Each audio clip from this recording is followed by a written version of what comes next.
एक दिन गौतम बुद्ध अपने शिष्यों के साथ एकदम शांत बैठे हुए थे। उन्हें इस प्रकार बैठे हुए देख शिष्य चिंतित हुए कि कहीं वह अस्वस्थ तो नहीं है।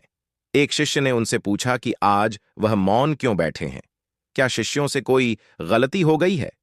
इसी बीच एक अन्य शिष्य ने पूछा कि क्या वह अस्वस्थ हैं, पर बुद्ध मौन रहे। तभी कुछ दूर खड़ा व्यक्ति जोर से चिल्लाया, आज मुझे सभा में बैठने की अनुमति क्यों नहीं दी गई है। बुद्ध आंखें बंद करके ध्यान मग्न हो गए। वह व्यक्ति फिर से चिल्लाया, मुझे प्रवेश की अनुमति क्यों नहीं मिली। इसी बीच एक उदार शिष्य ने उसका पक्ष लेते हुए कहा कि उसे सभा में आने की अनुमति प्रदान की जाए।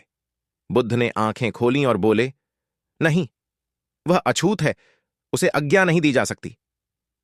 यह सुनकर शिष्यों को बड़ा आश्चर्य हुआ। बुद्ध उनके मन का भाव समझ गए और बोले, हां, वह अछूत है। इस पर कई शिष्य बोले, हमारे आश्रम में जात पात का कोई भेद ही नहीं, फिर वह अछूत कैसे हो गया। तब बुद्ध ने समझाया, आज वह क्रोधित होकर आया है। क्रोध से जीवन की एकाग्रता भंग होती है। क्रोधी व्यक्ति प्रायः मानसिक हिंसा कर बैठता है, इसलिए जब तक वह क्रोध में रहता है तब तक अछूत होता है। इसलिए उसे कुछ समय एकांत में खड़े रहना चाहिए। क्रोधित शिष्य भी बुद्ध की बातें सुन रहा था। पश्चाताप की अग्नि में तपकर वह समझ चुका था कि अहिंसा ही मनुष्य का महान कर्तव्य व परम धर्म है। वह बुद्ध के चरणों में गिर पड़ा और कभी क्रोध न करने का प्रण लिया। शिक्षा।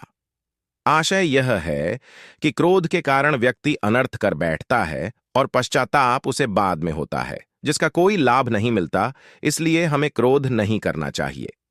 असल मायने में क्रोधित व्यक्ति अछूत हो जाता है और उसे अकेला छोड़ देना चाहिए। क्रोध करने से तन, मन और धन तीनों की हानि होती है। क्रोध से ज्यादा हानिकारक कोई और वस्तु नहीं है।